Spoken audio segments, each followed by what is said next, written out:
भगवान शिव ने बताया कि कलियुग की स्त्रियां किस श्राप के कारण पराये पुरुषों से प्रेम भाव रखती हैं। दोस्तों, एक बार देवी पार्वती भगवान शिव से मिलने आती हैं और कहती है, हे स्वामी, आज मैं मृत्यु लोक में भ्रमण कर रही थी। तब मैंने देखा कि कई स्त्रियां अपने पति को धोखे में रखकर क्यों पराये पुरुषों के प्रेम में रत रहती हैं। हे प्रभु, मैं जानना चाहती हूँ कि वह कौन सा श्राप है जो कलियुग ने स्त्रियों को दिया था और किस कारण कलियुग के पति पत्नी एक दूसरे से संतुष्ट नहीं रहते हैं और हर दूसरी स्त्री अपने पति या पिता को धोखे में रख रही है तथा वह क्यों स्वेच्छाचारिणी बन रही है, क्यों अपने पति से संतुष्ट नहीं रहती। हे प्राणनाथ, कृपा करके मेरी इन आशंकाओं को दूर करें। दोस्तों, भगवान शिव कहते हैं, हे देवी पार्वती, आज आपने कलियुग की स्त्री के विषय में जो प्रश्न किए हैं वह अटल सत्य है। ये कलियुग के कली पुरुष का श्राप है जिसकी कथा मैं आज आपको सुनाता हूँ। हे देवी, जो भी मनुष्य इस कथा को पूरा ध्यान से सुनता है वह अपने जीवन साथी को कभी धोखा नहीं देता है तथा उन्हें मन चाहे जीवन साथी की संगत प्राप्ति होती है और संगत के साथ साथ उनके प्रेम में वृद्धि होती है। हे देवी पार्वती, मेरा आपसे निवेदन है, आप इस कथा का श्रवण और प्रसार अवश्य करें ताकि हर पति पत्नी के बीच प्रेम और स्नेह की कभी कमी ना हो और वह हमेशा एक दूसरे के प्रति निष्काम भाव रखे। दोस्तों, भगवान शिव जी कहते हैं, हे देवी पार्वती, भारत के महाकाव्य महाभारत से जुड़ी हुई यह एक सत्य घटना पर आधारित कथा है। बात उस समय की है जब युधिष्ठिर जुए में अपना सब कुछ हारकर अपने भाइयों के साथ वनवास जा रहे थे। तब उसी वन में एक ऋषि ने उन्हें ये कथा सुनाई थी। आबू पर्वत के समीप एक आहुक नामक भील रहता था। उसकी पत्नी का नाम आहूजा था। वह बड़ी पतिव्रता तथा धर्मशील थी। दंपति बड़े शिव भक्त एवं अतिथि सेवक थे। एक बार भगवान शंकर ने इन दोनों की परीक्षा लेने का विचार किया। वे एक यति का रूप धारण करके संध्या समय आहुक के दरवाजे पर जाकर कहने लगे, भील, तुम्हारा कल्याण हो, मैं आज रात भर यहीं रहना चाहता हूँ, तुम दया करके एक रात मुझे रहने के लिए स्थान दे दो। इस पर भील ने कहा, स्वामी, मेरे पास स्थान बहुत थोड़ा है, उसमें आप कैसे रह सकते हैं। ये सुनकर यति चलने को ही थे कि पत्नी ने पति से कहा, स्वामी, यति को लौटाए नहीं, गृहस्थ धर्म का विचार कीजिए। आप दोनों घर के भीतर रहे और मैं अपनी रक्षा के लिए कुछ बड़े शस्त्रों को लेकर दरवाजे पर बैठी रह जाऊंगी। भील ने सोचा कि यह बात तो ठीक नहीं, क्योंकि यह अबला है। अतः उसने यति तथा अपनी पत्नी को घर के भीतर रखा और स्वयं शस्त्र धारण कर बाहर बैठा रहा। रात बीतने पर हिंसक पशुओं ने उस पर आक्रमण किया और उसे मार डाला। प्रातः जब यति और उसकी पत्नी बाहर आए तो उसे मरा देखा। ये देखकर यति बहुत दुखी हुए, पर भीलनी ने कहा, महाराज, इसमें शोक तथा चिंता की क्या बात है। ऐसी मृत्यु तो बड़े भाग्य से ही प्राप्त होती है। अब मैं भी इनके साथ सती हो जाऊंगी, इसमें तो हम दोनों का परम कल्याण हो गया। ऐसा कहकर वह चिता पर अपने पति को रखकर वह भी उसी अग्नि में प्रविष्ट हो गई। तब भगवान शंकर डमरू त्रिशूल आदि के साथ प्रकट हो गए। उन्होंने बार बार उस भीलनी से वर मांगने को कहा, पर वह कुछ न बोलकर सर्वथा ध्यान मग्न हो गई। तब भगवान ने उसे वरदान दिया कि अगले जन्म में तुम्हारा पति निषद देश के राजा वीरसेन का पुत्र नल होगा और तुम्हारा जन्म विदर्भ देश के राजा भीष्म की पुत्री दमयंती के रूप में होगा। ये यति भी हंस होगा और यही तुम दोनों का संयोग कराएगा। वहां तुम लोग अनंत राज सुखों का उपभोग करके अंत में दुर्लभ मोक्ष पद को प्राप्त करोगे। दोस्तों, फिर भगवान शिव जी कहते हैं, हे पार्वती, और ऐसा ही हुआ। कलियुग की शुरुआत में और द्वापर युग के अंत में उनका जन्म। उस भील का जन्म नल के रूप में हुआ और भीलनी का जन्म दमयंती के रूप में हुआ। नल निषद देश के राजा वीरसेन के पुत्र थे। नल बड़े ही वीर, साहसी, गुणवान और सुंदर थे। शस्त्र विद्या और अश्व संचालन में भी वे निपुण थे। उद्धरण, उन्हें जुआ खेलने का भी थोड़ा शौक था। उन्हीं दिनों विदर्भ देश में भीमक नाम के एक राजा राज्य करते थे। वे भी नल के समान ही सर्वगुण संपन्न थे। उन्होंने दमन ऋषि को प्रसन्न करके उनके वरदान से 4 संतान प्राप्त की थी, 3 पुत्र और 1 कन्या। पुत्रों के नाम थे दम, दांत व दमन। पुत्री का नाम था दमयंती। दमयंती लक्ष्मी के समान रूपवंती थी, बड़ी बड़ी आंखें थी, उस समय देवताओं और यक्षों में कोई भी कन्या इतनी रूपवती नहीं थी। दमयंती विदर्भ के भीष्मिक नरेश की पुत्री थी। दमयंती लक्ष्मी के समान सुंदर, सुशील और सर्वगुण संपन्न थी। निषद देश से जो कोई भी विदर्भ देश में आता था, वह महाराज नल के गुणों की बहुत प्रशंसा करता था। नल की प्रशंसा दमयंती अपने गांव के लोगों से सुनती थी। इसी तरह विदर्भ देश से आने वाले लोग राजकुमारी दमयंती के रूप और गुणों की बखान महाराज नल के सामने करते थे। इसका परिणाम ये हुआ कि नल और दमयंती बिना देखे ही मन में एक दूसरे को प्रेम करने लगे थे। एक दिन राजा नल अपने महल के बगीचे में टहल रहे थे। पक्षियों का मधुर कलरव उनके मन में मधुर संगीत घोल रहा था। उसी समय एक सेवक ने राजा से आकर कहा, महाराज, सरोवर में एक बहुत ही सुंदर और अद्भुत हंस आया है। सेवक की बातों से राजा नल का ध्यान टूट गया। वे सेवक के साथ सरोवर के पास गए। उन्होंने देखा कि वास्तव में एक सुंदर हंस सरोवर में तैर रहा था। राजा नल को आते देख हंस तेज गति से भागने लगा। राजा नल उसे पकड़ने के लिए दौड़ पड़े। थोड़ी देर के बाद उन्होंने हंस को पकड़ लिया। हंस डर गया और अपने आप को राजा से छुड़ाने के लिए प्रयत्न करने लगा। हंस को लगा कि अब वह राजा नल से नहीं छूट पाएगा। तब हंस विलाप करते हुए राजा से कहा, मेरा परिवार यहाँ से बहुत दूर विदर्भ देश के राजा भीष्मिक के सरोवर में रहता है। राजकुमारी दमयंती उनकी पुत्री है। मेरी हंसनी मेरे बिना जीवित नहीं रह पाएगी। वह मुझे बहुत प्यार करती है। वह रो रो कर अपना प्राण त्याग देगी। राजन, आप मुझे छोड़ दीजिए, अब मैं कभी नहीं आऊंगा। हंस की बातों को सुनकर राजा को दया आ गई। उन्होंने हंस को छोड़ दिया। हंस ने राजा से कहा, महाराज, आप बहुत दयालु हैं। विदर्भ देश की राजकुमारी दमयंती भी बहुत ही सुंदर, सुशील, दयालु और सर्वगुण संपन्न है। मैं विदर्भ देश में जाकर राजकुमारी दमयंती के समक्ष आपके गुणों की चर्चा अवश्य करूंगा कि आप जैसा दयावान और सुंदर और कोई नहीं है। राजन, आप दमयंती से विवाह कीजिए। आप दोनों एक दूसरे के योग्य हैं। ये कहकर हंस उड़ गया। विदर्भ देश की राजकुमारी दमयंती की रूप की चर्चा दूर दूर तक फैली हुई थी। दमयंती की सुंदरता से राजा महाराजा ही नहीं, देवता भी उससे विवाह करना चाहते थे। एक दिन दमयंती अपने सखियों के साथ बगीचे में विचरण करते करते सरोवर के पास गई। वह सरोवर में खिले हुए कमल के फूलों की सुंदरता को निहार रही थी। तभी उसकी दृष्टि एक हंस पर पड़ी। हंस की सुंदरता को देखकर दमयंती उसको पकड़ने की कोशिश करने लगी। जैसे ही वह हंस को पकड़ने के लिए आगे बढ़ी, हंस कहने लगा, मेरी सुंदरता तो राजा नल के सामने कुछ भी नहीं है। राजा नल बहुत ही सुंदर और गुणवान है, तुम्हें तो उनकी ओर आकृष्ट होना चाहिए। हंस की बात को सुनकर दमयंती बोली, तुम कैसे जानते हो राजा नल के विषय में? हंस बोला, मैं कई देशों में घूमता रहता हूँ, लेकिन नल जैसा दयावान, सुंदर राजा मैंने कहीं नहीं देखा है। आप दोनों की जोड़ी बहुत ही सुंदर लगेगी। दमयंती हंस की बात को सुनकर मन ही मन राजा नल के रूप की कल्पना कर प्रेम करने लगी। दमयंती हमेशा नल के यादों में खोई रहती थी। इस प्रकार हंस ने नल और दमयंती दोनों के मन में प्रेम का बीजारोपण कर दिया। एक दिन विदर्भ नरेश अपने कक्ष में राज्य से संबंधित कार्यों में व्यस्त थे। तभी महारानी महाराज के कक्ष में प्रवेश हुई। महाराज, महारानी से पूछे, क्या बात है? आप कुछ चिंतित दिखाई दे रही है। हमें बताएं, मैं अभी आपकी सभी चिंताएं दूर कर देता हूँ। महारानी बोली, आप हमेशा अपने राजकाज के कार्यों में उलझे हुए रहते हैं। आपकी बेटी दमयंती विवाह योग्य हो गई है। हमें दमयंती की विवाह के विषय में भी सोचना चाहिए।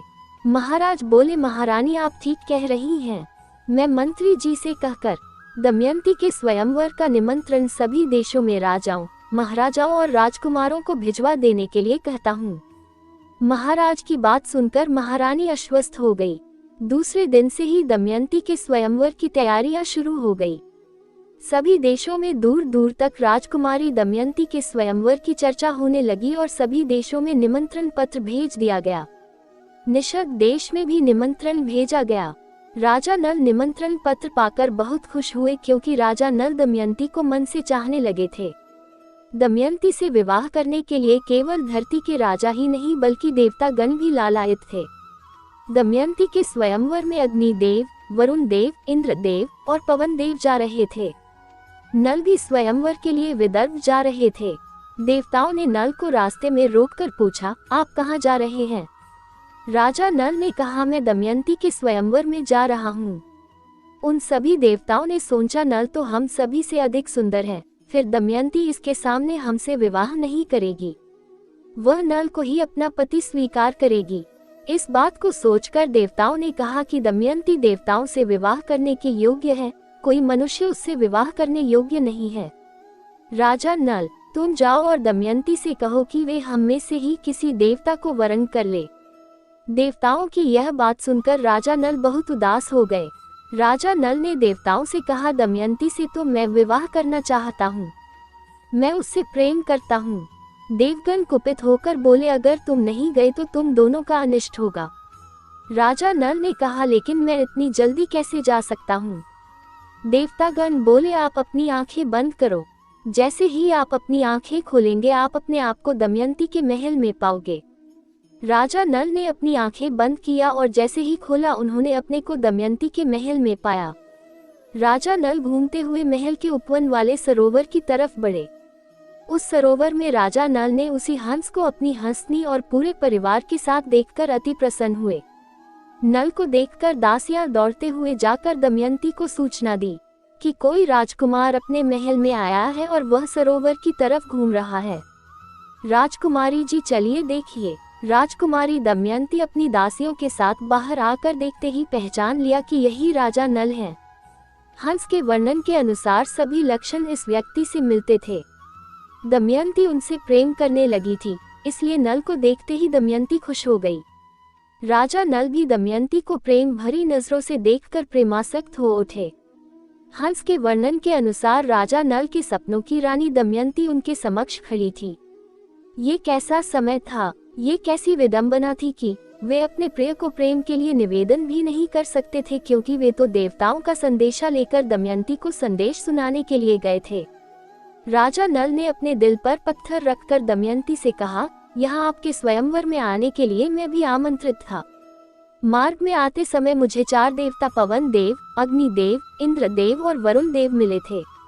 उन्होंने संदेशा भिजवाया है कि दमयंती से कहना कि वे मनुष्य को नहीं देवताओं के वरण योग्य है, इसलिए वे हम देवताओं में से किसी एक का वरण करे। ये बात सुनते ही दमयंती के मन को चोट लगा और गुस्सा भी आई। दमयंती ने कहा, मेरे पर किसी का अधिकार नहीं है और न ही मैं कोई राज्य हूँ जिस पर शासन किया जा सकता है। विवाह कोई व्यापार नहीं है जो हर किसी के साथ किया जा सकता है। मैंने आपसे प्रेम किया है, मैं अपना सर्वस्व आपको अर्पण कर चुकी हूँ।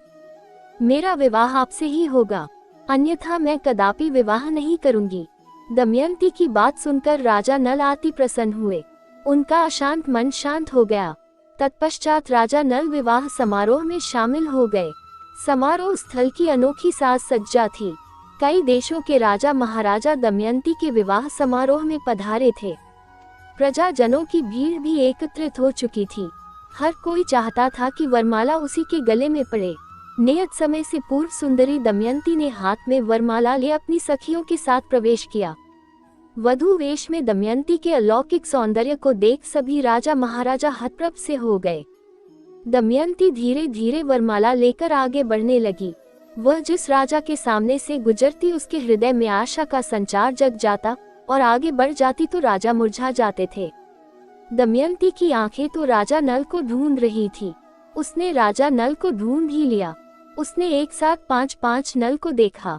देवताओं को ये बात पहले से ही पता था कि दमयंती नल को ही अपना वर चुनेगी। ये सोचकर सभी देवताओं ने नल का रूप धारण कर लिया था। स्वयंवर में एक साथ कई नल खड़े थे। ये देखकर सभी परेशान थे कि इन सभी में असली नल कौन होगा। दमयंती जरा भी विचलित नहीं हुई। दमयंती ने अपनी आंखें बंद करके मन ही मन ईश्वर का स्मरण किया। हे प्रभु, हे ईश्वर, मेरी सहायता करो। दमयंती ने सुना था कि देवताओं के पैर भूमि में स्पर्श नहीं होते और न ही उनकी फूल की मालाएं कभी मुरझाती है। यही सोचकर दमयंती ने निरीक्षण किया और उसने अपनी आंखों से असली नल को पहचान लिया। दमयंती धीरे से राजा नल के पास जाकर उसके गले में वरमाला डाल दिया। दमयंती सभी देवताओं को हाथ जोड़कर बोली, हे देवजनों, मैं पहले से ही राजा नल का वरण कर चुकी थी। आप सब हमें आशीर्वाद दें। ये देखकर सभी देवताओं ने नल और दमयंती का अभिवादन किया और आशीर्वाद दिया। इस तरह आंखों में झलकते भावों से ही दमयंती ने असली नल को पहचान कर अपना जीवन साथी चुन लिया। नल दमयंती को देवताओं का आशीर्वाद भी प्राप्त हुआ। दमयंती निषद नरेश राजा नल की महारानी बनी। दोनों बड़े सुख से समय बिताने लगे। दमयंती पतिव्रताओं में शिरोमणि थी। अभिमान तो उसे कभी छू भी नहीं सकता था। समय बीतने लगा। दमयंती के गर्भ से एक पुत्र और एक कन्या का जन्म हुआ। उन्होंने पुत्र का नाम इंद्रसेन और पुत्री का नाम इंद्रसेना रखा। दोनों बच्चे माता पिता के अनुरूप ही सुंदर और सर्वगुण संपन्न थे। विदर्भ नरेश अपनी पुत्री दमयंती से मिलने निषद देश आए। अपनी पुत्री के सुखी गृहस्थ जीवन को देखकर वे बहुत ही खुश हुए। समय सदा एक सा नहीं रहता, दुख सुख का चक्र निरंतर चलता ही रहता है। दीपावली का त्योहार आने वाला था। राजा नल ने अपने राज्य में बहुत बड़ा पूजा का आयोजन करवाया था। उस पूजा में राजा नल ने सभी देवताओं का पूजन किया, लेकिन कलयुग को भूल गए। ऐसा देखकर कलयुग क्रोधित हो गए। उन्होंने अपना अपमान समझा और कलयुग राजा नल से प्रतिशोध लेना चाहता था। वैसे तो महाराज नल गुणवान तथा धर्मात्मा थे, किंतु उनमें एक दोष था, जुए का आदत। नल के एक भाई का नाम पुष्कर था। वह नल से अलग रहता था। उसने उन्हें जुए के लिए आमंत्रित किया। खेल आरंभ हुआ। भाग्य प्रतिकूल था। नल हारने लगे और उनका भाई पुष्कर जीतने लगा। राजा नल इस जुए में अपना सब कुछ सोना, चांदी, रथ, राजपाट आदि सब हार गए। महारानी दमयंती ने प्रतिकूल समय जानकर अपने दोनों बच्चों को विदर्भ देश की राजधानी कुंदिनपुर भेज दिया। इधर नल जुए में अपना सर्वस्व हार गए। उन्होंने अपने शरीर के सारे वस्त्र आभूषण उतार दिए। केवल एक वस्त्र पहनकर नगर से बाहर निकल पड़े। दमयंती भी मात्र एक साड़ी में अपने पति के साथ निकल पड़ी। एक दिन जंगल में राजा नल ने सोने के पंख वाले कुछ पक्षी देखे। राजा नल ने सोचा, यदि इन्हें पकड़ लिया जाए तो इनको बेचकर निर्वाह करने के लिए कुछ धन कमाया जा सकता है। ऐसा सोचकर उन्होंने अपने पहने हुए वस्त्र खोलकर पक्षियों पर फेंका। वे पक्षी राजा नल के वस्त्र लेकर उड़ गए। अब राजा नल के पास तन ढकने के लिए भी वस्त्र नहीं रहा। नल अपने से ज्यादा दमयंती के दुख से व्याकुल थे। जंगल में नल और दमयंती भूख और प्यास से व्याकुल हो रहे थे। नल ने बड़ी मेहनत करके तालाब से कुछ मछलियां पकड़कर किसी भी तरह वहीं पर आग जलाकर मछलियों को भून लिया। मछलियों को आग में भूनने से उसमें राख लग गया था। नल दमयंती से बोले, तुम यहाँ ठहरो, मैं इन मछलियों को तालाब से धोकर लाता हूँ। इनमें राख लगा हुआ है, तब खाएंगी। जैसे ही राजा नल मछलियों को पानी में धोने लगे, वैसे ही सारी मछलियाँ पानी में बह गई। राजा सिर्फ देखते ही रह गए। नल अपने साथ होने वाले इन सभी घटनाओं को देखकर हताश हो रहे थे। आखिर ये सब मेरे साथ क्यों हो रहा है? मन ही मन सोचने लगे, हे भगवान, मुझे समझ में नहीं आ रहा है, अब मैं क्या करूं? मैं अकेले होता तो सब बर्दाश्त कर लेता, लेकिन इस सुकुमारी दमयंती का दुख मेरे से देखा नहीं जा रहा है। जंगल में चलते चलते नल और दमयंती बहुत थककर एक वृक्ष के नीचे बैठ गए। दोनों एक ही वस्त्र से तन छुपाए हुए थे। दमयंती को थकावट और भूख के कारण नींद आ गई। राजा नल ने सोचा, दमयंती को मेरे कारण बड़ा दुख सहन करना पड़ रहा है। ये सोचकर राजा नल दमयंती को सुप्त अवस्था में छोड़कर चले गए, लेकिन उनका मन बहुत दुखी था। उनके मन में बार बार यही विचार आ रहा था कि दमयंती के इस दशा का मैं ही जिम्मेदार हूँ।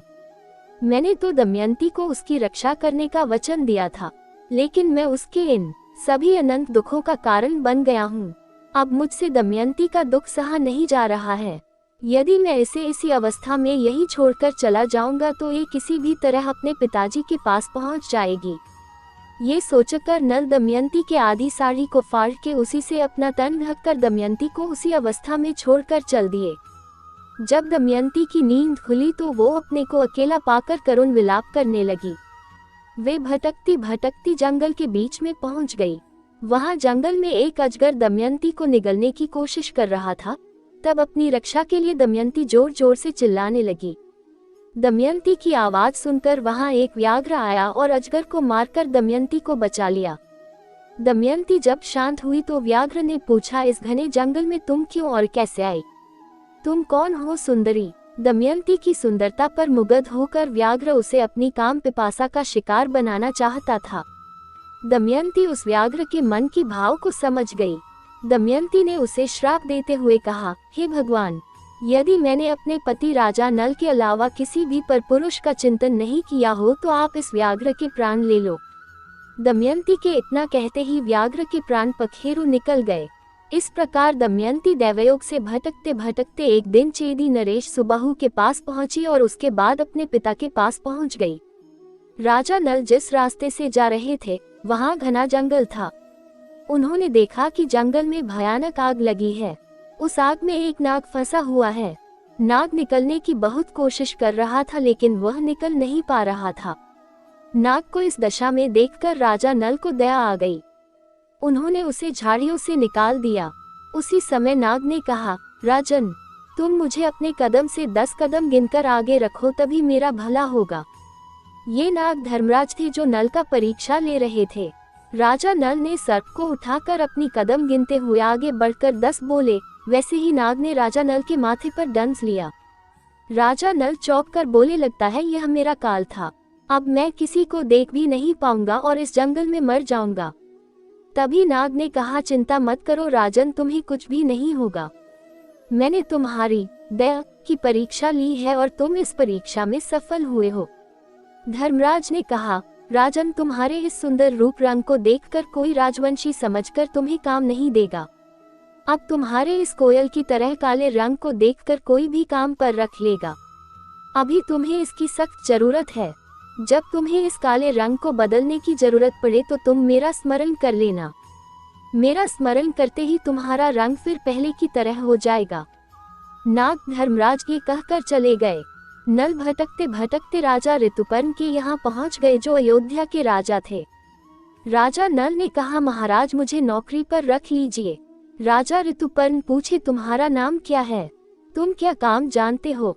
नल ने कहा, मैं बाहुक हूँ। मैं घोड़ों की अच्छी तरह से देखभाल कर सकता हूँ और रथ हाँकने में निपुण हूँ। राजा ऋतुपर्ण ने अपने 500 घोड़ों की देखभाल और रथ हाँकने का काम राजा नल को सौंप दिया। बाहुक के सौम्य व्यवहार से राजा बहुत प्रभावित थे।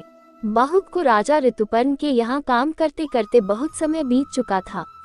एक दिन अचानक बाहुक को पता चला कि विदर्भ देश की राजकुमारी का फिर से स्वयंवर हो रहा है। इस खबर को सुनते ही बाहुक बेचैन हो गया। उसे विश्वास नहीं हो रहा था। वह सोचने लगा, दमयंती दूसरा विवाह कैसे कर सकती है। तभी एक नौकर बाहुक को आकर बोला, बाहुक, चलो, तुम्हें महाराज बुला रहे हैं। बाहुक आश्चर्यचकित होकर पूछा, महाराज बुला रहे हैं? हाँ चलो। बाहुक महाराज ऋतुपर्ण के पास जैसे ही पहुंचा तब उसने देखा कि महाराज हाथ में एक निमंत्रण पत्र लेकर चिंतित है। बाहुक ने कहा, महाराज, आपने मुझे याद किया? हाँ बाहुक, आओ आओ। ये कहकर महाराज ने बाहुक को निमंत्रण पत्र दिखाते हुए कहा, देखो बाहुक, ये विदर्भ देश की राजकुमारी का निमंत्रण पत्र है। कल ही स्वयंवर है और यह निमंत्रण पत्र मुझे अभी मिला है। अब तुम ही बताओ, मैं इतनी जल्दी वहां कैसे पहुंच सकता हूँ? बाहुक ने महाराज से कहा, महाराज, आप चिंतित न हो, अभी तो बहुत समय है। मैं आपको वहां समय से पहले ही पहुंचा दूंगा। बाहुक के आश्वासन से महाराज की चिंता दूर हो गई। जैसे ही महाराज ऋतुपर्ण रथ पर बैठे वैसे ही बाहुक ने मन ही मन में पवन देव का स्मरण कर रथ को हाँक दिया। थोड़ी ही देर में रथ हवा से बातें करने लगा। महाराज ऋतुपर्ण रथ के वेग और रथवाहक बाहुक दोनों को देखकर आश्चर्यचकित हो उठे। जैसे ही महाराज रथ से बाहर देखने लगे वैसे ही महाराज का दोशाला उड़ गया। महाराज बोले, बाहुक, रथ को रोकना, मेरा दोशाला उड़ गया है। बाहुक ने तुरंत रथ रोक दिया। बाहुक ने कहा, महाराज, हम तो बहुत दूर आ गए हैं, वापस जाना मुमकिन नहीं है। अगर हम वापस गए तो बहुत देर हो जाएगा। महाराज बोले, छोड़ो, चलो। बाहुक ने पुनः रथ को हाँक दिया। संध्या होने से पहले ही बाहुक ने महाराज को विदर्भ देश के अतिथिशाला स्कंधावार में पहुंचा दिया। वहां पहुंचते ही रात हो चुकी थी। उस अतिथिशाला में कई राजाओं को ठहराया गया था। दमयंती सभी व्यवस्थाओं का बहुत ही सावधानी के साथ निरीक्षण कर रही थी। मन ही मन वह सोच रही थी कि अगर राजा नल का पता नहीं चला तो। लेकिन दमयंती उम्मीद नहीं छोड़ी थी। दमयंती का मन कहता था कि राजा नल को जब मेरी स्वयंवर के विषय में पता लगेगा तब वे अवश्य ही आएंगे। आज की रात आखिरी रात थी। गणना के अनुसार सभी राजा और राजकुमार स्वयंवर में पहुंच चुके थे। दमयंती के अनुसार अब कोई भी आने वाला नहीं था। दमयंती ने रात में अपनी दासी केशकी के साथ अपने दोनों बच्चों को भेजा और कहा कि तुम हर राजा के सामने जाकर उन्हें हमारी कहानी सुनाना। क्या पता नल भेष बदल कर आए हो। केशकी सभी राजाओं के सामने जाकर कहानी सुनाकर आगे बढ़ जाती। केशकी कहानी सुनाते सुनाते बाहुक के पास पहुंची और दमयंती की कहानी बड़े ही करुणा के साथ सुना रही थी। दमयंती की करुणा भरी कहानी को सुनकर बाहुक की आंखों से आंसू बहने लगा। बाहुक ने इंद्रसेन और इंद्रसेना को अपने गले से लगा लिया। दमयंती के सिखाए अनुसार बच्चों ने कहा, मुझे बहुत जोर से भूख लगी है। बाहुक ने कहा, बच्चों, अभी मैं तुम दोनों के लिए तुरंत भोजन बनाता हूँ। ऐसा कहकर बाहुक ने तुरंत अग्निदेव और वरुण देव का स्मरण किया। स्मरण करते ही दोनों प्रकट हो गए। बाहुक ने तुरंत बड़ा ही स्वादिष्ट भोजन बनाकर बच्चों को खिला दिया और बच्चों को खीर देते हुए कहा कि तुम अपनी माँ को दे देना। अंततः दमयंती के सच्चे प्रेम के प्रभाव से महाराज नल के दुखों का भी अंत हुआ। दोनों का पुनर्मिलन हुआ और राजा नल को उनका राज्य भी वापस मिल गया और कलियुग का असर समाप्त हो गया, जिस कारण उसे राजा नल के शरीर से बाहर आना पड़ता है।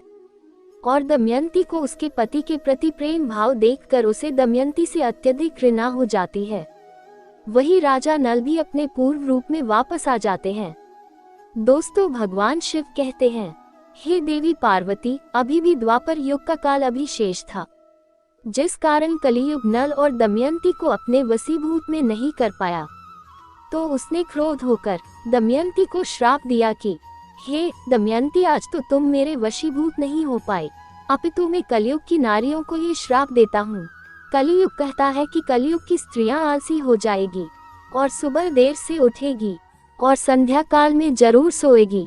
कलियुग की स्त्रियां घर में रोज कलेश करेगी और अपने पति से लड़ाई झगड़े भी करेगी, उनका अपमान करेगी और दूसरों से अपने पति की बुराई करेगी और उन्हें कटु वचन बोलेगी। कलयुग की स्त्रियां अपने सदाचार सादगी से भ्रष्ट होगी और पति का अपमान करने वाले होगी, अपने सास और ससुर से द्रोह करेगी, किसी का कहा नहीं मानेगी, मलिन भोजन करेगी, कुत्सित हाव भाव में तत्पर होगी। कलयुग की स्त्रियां बहुत दुष्ट प्रवृत्ति और लालची तथा कपटी स्वभाव की होगी और पराये पुरुषों के साथ काम वासना में लीन रहेगी। कलयुग की स्त्रियां अपनी पति के ऊपर अत्याचार करेगी।